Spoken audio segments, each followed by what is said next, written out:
sí que ibas con todo, es decir, programación y Mm. unidades. Cuéntanos si quieres un poquito.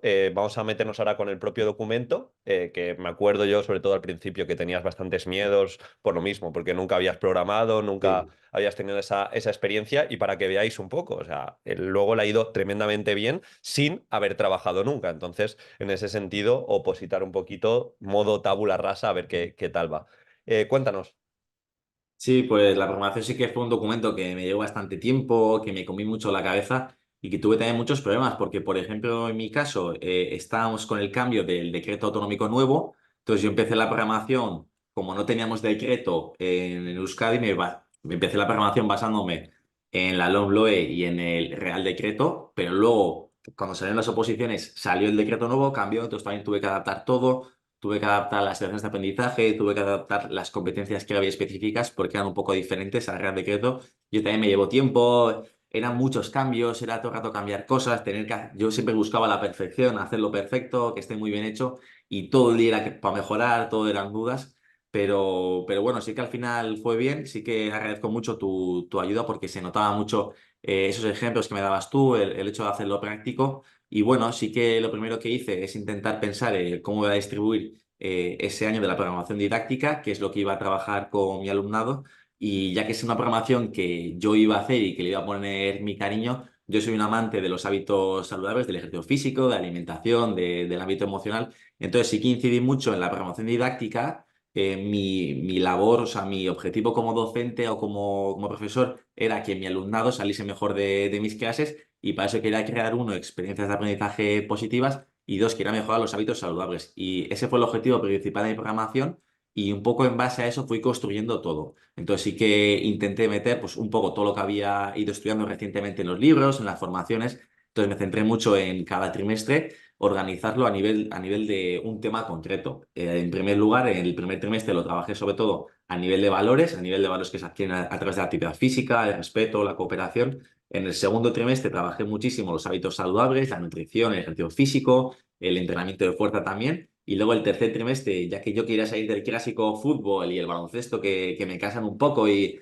que todo el mundo habla de ellos, pues trabajé los deportes coeducativos, que son una manera genial para trabajar, uno, deportes diferentes y dos, la igualdad de género entre chicos y chicas. Así que genial. Y luego en base a eso, pues un poco decidí qué metodologías quería trabajar yo, que podía trabajar, que tenía sentido y fui construyendo cada parte de la programación y incidiendo en aspectos pues, muy importantes pues, como las metodologías activas, la evaluación formativa, el diseño universal de aprendizaje o los ODS, los Objetivos de Desarrollo Sostenible. Muy bien. Al final, el documento, realmente, aparte de todo lo que has comentado, ¿podrías destacar como elementos de valor que te ayudaron o que quizá te fijaste que el tribunal sí que les gustó a propio nivel de documento? ¿Hubo algo? Sí, a mí lo que me gustó mucho, porque era algo que a mí me interesaba y me flipó cuando lo aprendí de ti y de otros profesionales, es el tema de la metacognición. Es Mm. el tema de que dices tú mucho, de cómo aprendemos, de cómo funciona el cerebro, y eso me encanta, porque es que nadie nos ha enseñado a estudiar, nadie nos ha enseñado a aprender, nadie nos ha enseñado cómo funciona el cerebro, y cuando estudié un poco toda la metacognición, instrumentos metacognitivos, esto fue algo que destaqué muchísimo en la programación didáctica y en la exposición oral, que si eso luego lo comentamos, yo sí que les gustó mucho el hecho de que se viese de cómo utilizaba yo diferentes instrumentos metacognitivos para favorecer eso, al final la reflexión del aprendizaje y por tanto de esta manera, como dicen muchos autores como Héctor Ruiz, es cuando se fijan los conocimientos y los aprendizajes. Entonces sí que utilicé diferentes instrumentos y esto gustó mucho y también en el tribunal una de las preguntas fue acerca de ello. Y luego yo creo que otro elemento interesante a lo mejor que trabajé o que mencionaba sí que es el hecho de la realidad virtual. Trabajaba diferentes camisetas que tienen elementos de realidad virtual, trabajaba y mencionaba que partía un poco de los intereses del alumnado a nivel de los youtubers y esa motivación para realizar mis situaciones de aprendizaje. Entonces creo que fue algo también que eso gustó mucho y que es algo que está hoy en día en boca de todos, el hecho de los youtubers, el hecho de la inteligencia artificial y es algo que mencionaba junto con la metacognición y la evaluación formativa, que yo creo que es algo diferente, que en educación física hay gente que me dice, pero ¿cómo vas a hacer eso? Y que gustó mucho también. Sí, creo que es fundamental que al final nosotros somos docentes de educación física, no somos monitores Mm, de ocio y tiempo libre y la principal diferenciación es la que has comentado. Necesitamos hacer algo para que piensen sobre lo que se da en clase, para que aprendan. Creo que elementos metacognitivos, mm, propuestas y paradas en el camino, momentos de reflexión, el intentar, pues también lo que has comentado muy bien, esos centros de interés, utilizarlos en vez de rechazarlos, lo clásico de que por la propia educación física igual un porcentaje de nuestra clase está motivada porque le gusta el deporte, la actividad física, pero quizá otro porcentaje la rechaza, no le gusta, tiene experiencias traumáticas, pero el tema de los YouTubers, la inteligencia artificial, las pantallas, les motiva. Entonces, ¿por qué no utilizamos esto último para motivarles y que se impliquen más? Así que creo que ahí hiciste una muy buena labor y labor realista, entre comillas, aunque tú no has trabajado, sabes hacia dónde va la sociedad y lo aplicas en consecuencia. Y ya metiéndonos en el tema de comunicación, exposición, porque ya sabes, aquí es muy mm. importante que de nada sirve tener un superdocumento, hacer una preparación muy Sí. completa, si luego tus ideas se quedan en tu cabeza y no sabes hacerlas, no sabes transmitírselas al tribunal. Tema exposición, ¿cómo te fue? Cuenta si quieres un poquito la experiencia, cuando te salió la unidad, cómo te lo preparaste. Sí, yo creo que es uno de los aspectos que tenía ganas de hacerla porque quería un poco mostrar lo que había hecho, porque a mí me gusta mucho mi documento.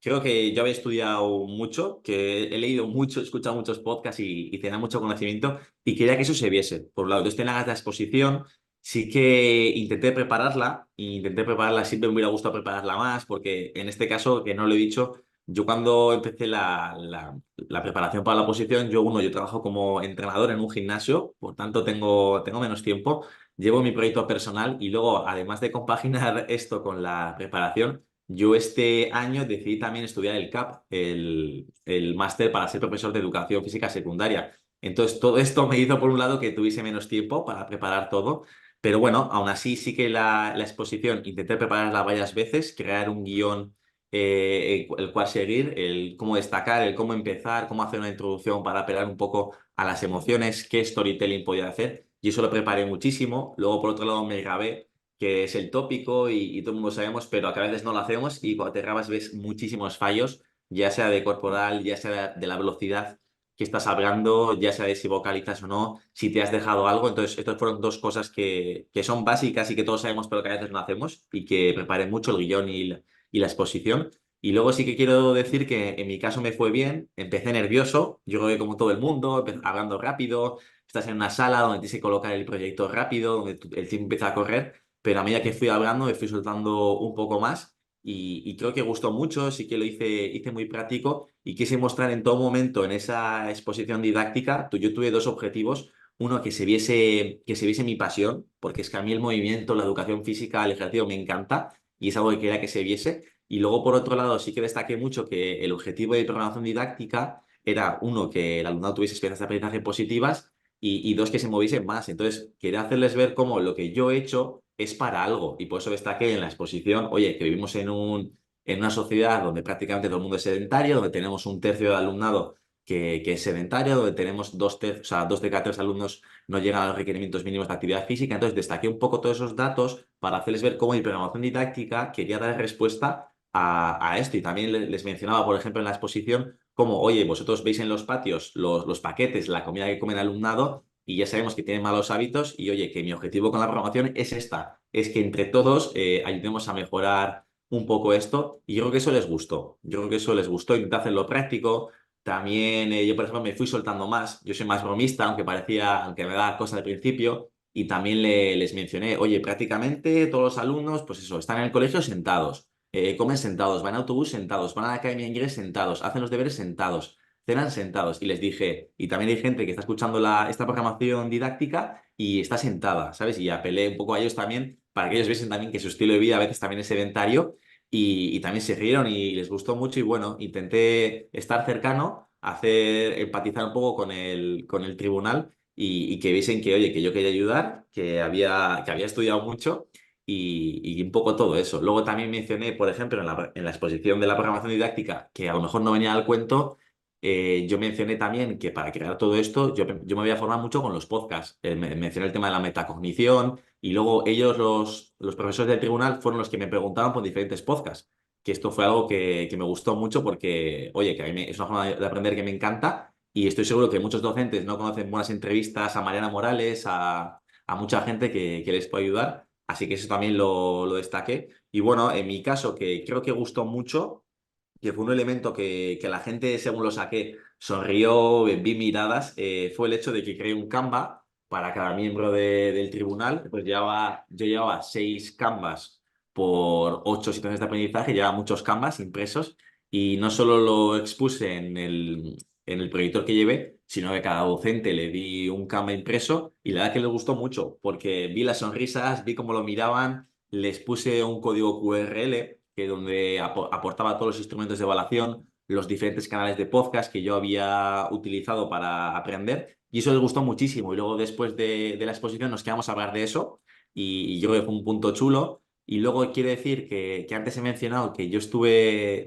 año me he sacado el CAP, el máster, entonces estuve de prácticas como profesor de educación física en secundaria y un instrumento metacognitivo que a mí me encanta, que me gustó mucho cuando lo conocí, es el ticket de salida, porque son unas preguntas simples que fomentan la reflexión del aprendizaje. Entonces, estos tickets yo sí que los usé en mis prácticas cuando creé un escape room y estos tickets lo que hice es luego enseñárselo a mi tribunal para que los viese y fue un poco hacerles ver cómo, oye, lo que he utilizado en la exposición, lo que estáis viendo en la teoría, que de verdad funciona, que de verdad lo uso y que se puede llevar a la práctica. Y yo creo que eso les gustó mucho. Y además de eso se lo puse en el código QRL a modo de regalo para compartirlo. Yo les dije, oye, a mí esto me ha llevado un montón de tiempo, que menos que compartirlo con vosotros y que vosotros me dediquéis todo ese tiempo. Sería absurdo y más hoy en día con el tema de la digitalización. Así que creo que esos fueron unos puntos bastante diferenciadores y chulos. Y luego como anécdota, yo cuando estaba colocando el proyector no sabía cómo elevarlo, no sabía cómo subirlo un poco para que viese bien a la pantalla. Entonces yo llevé mis libros de educación física, que llevé unos pocos que había leído, de educación, de gamificación, lo que funciona en tu clase, de Velázquez, de cómo evaluar. Y estos los usé de trípode para colocar el proyector y luego después de acabar de la exposición sí que los compartí con ellos y estuvimos hablando. Pues yo he leído este, a mí me ha gustado este, yo este lo tengo y este no. Por ejemplo, este de entrenamiento de fuerza, niño en forma, pues tuvo mucho sentido porque no lo he dicho, pero a mí me tocó exponer la situación de aprendizaje de CrossKids, que era una situación de aprendizaje adaptada del CrossFit al alumnado de educación primaria. Entonces defendí un poco el entrenamiento de fuerza, el ejercicio físico, cómo lo iba a adaptar y justo utilicé también este libro que me vino genial. Así que yo diría que un poco que esos fueron todos los elementos y al final se vio recompensado porque un 9,3 me hizo mucha ilusión. Muy, muy buena nota, la verdad. ¿Y qué te preguntaron, Íñigo, que antes has dicho algo? ¿Te preguntaron sobre metacognición, ¿no? ¿Algo más? Sí, mira, me preguntaron si, me acuerdo ahora, si yo iba a utilizar el interés de alumnado por los youtubers para todo, como si era una excusa para utilizar siempre lo que a ellos les gusta para crear mis situaciones de aprendizaje. Y claramente les dije que no, les dije que yo iba a utilizar lo que podía ser útil para aplicarlo en el aula y pues utilizaba los youtubers y el cambio físico de Ibai Llanos y diferentes personas para trabajar los hábitos saludables. Y luego sí que me comentaron que yo tenía mucho miedo, claro, porque yo no había trabajado. Yo estaba, vamos, o sea, digo, aquí me preguntan de protocolos, de si eres tutor, porque yo no estaba en un colegio, y también me preguntaron el tema de la metacognición, porque yo utilizaba algún instrumento metacognitivo, por ejemplo, utilizaba alguna autoevaluación, luego utilizaba alguna diana de autoevaluación, y lo puse en la programación didáctica, pero yo no le daba ponderación, es decir, yo no lo puntuaba, no lo valoraba. Y un miembro del tribunal me dijo, oye Íñigo, esto que has puesto aquí, ¿por qué no le das un valor? ¿Por qué no lo puntúas? Y me vino genial porque es lo que a mí me gustaba hacer. Y les decía eso, que al final era un instrumento formativo, que yo lo utilizaba un poco pues, para reflexionar sobre el aprendizaje y que al alumnado un poco reflexionase acerca de lo que ha aprendido, lo que ha trabajado, pero que no iba a valorar, que yo no quería valorar la nota o en ese caso lo que sabían, sino que quería fomentar esa reflexión y que por eso no lo puntuaba. Y la verdad es que eso les gustó mucho y fue guay. Y luego que no lo he dicho, también en la situación de aprendizaje que escogí, que era la del CrossFit, yo lo que hacía es trabajar interdisciplinar con el área de plástica para crear una comba que fuese casera. Entonces también Bueno. luego me preguntaron acerca de ello, acerca de si trabajaba algo más a nivel interdisciplinar. Y bueno, sí que les gustó mucho el hecho de la comba, el hecho de trabajar con plástica y lo vieron como muy realista, como muy práctico y creo que fue bien.